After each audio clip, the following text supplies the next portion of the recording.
Здравствуйте! Сегодня я перескажу рассказ «Стриженок Скрип» автора Астафьев. Стриженок Скрип вылупился,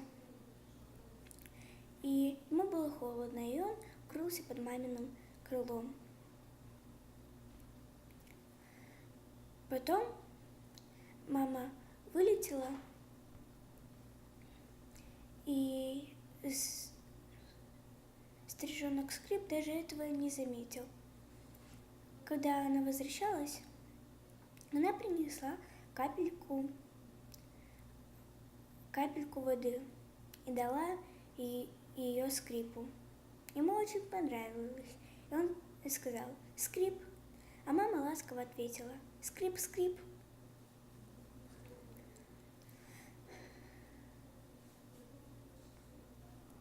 Мама тогда принесла другую капельку росы и дала ему другому, и тогда он очень сильно обиделся и отобрал у него капельку воды, а мама его стукнула за это.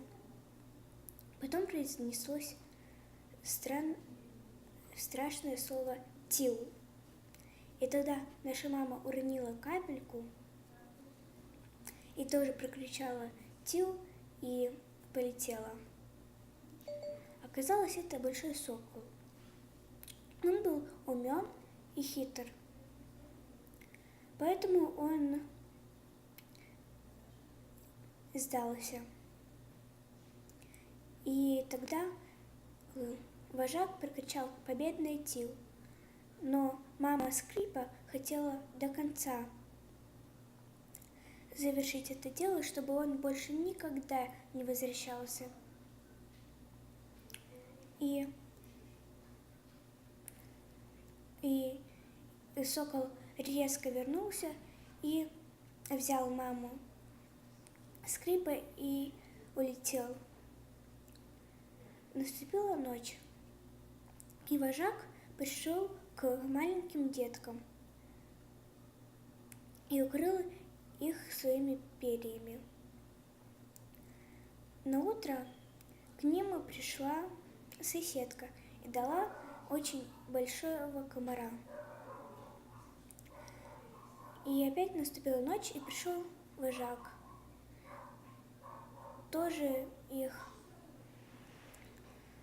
согрел, и на утро он взял за шиворот Стриженка Скрипа и повез к свету. Свет становился все ярче и ярче. Стриженок Скрип испугался, и вожак его скинул, а вниз прилетели молодые и старые стрижи и подняли его, учили летать. Потом он взлетел в небо, но ему там не понравилось, слишком скучно, и опустился вниз.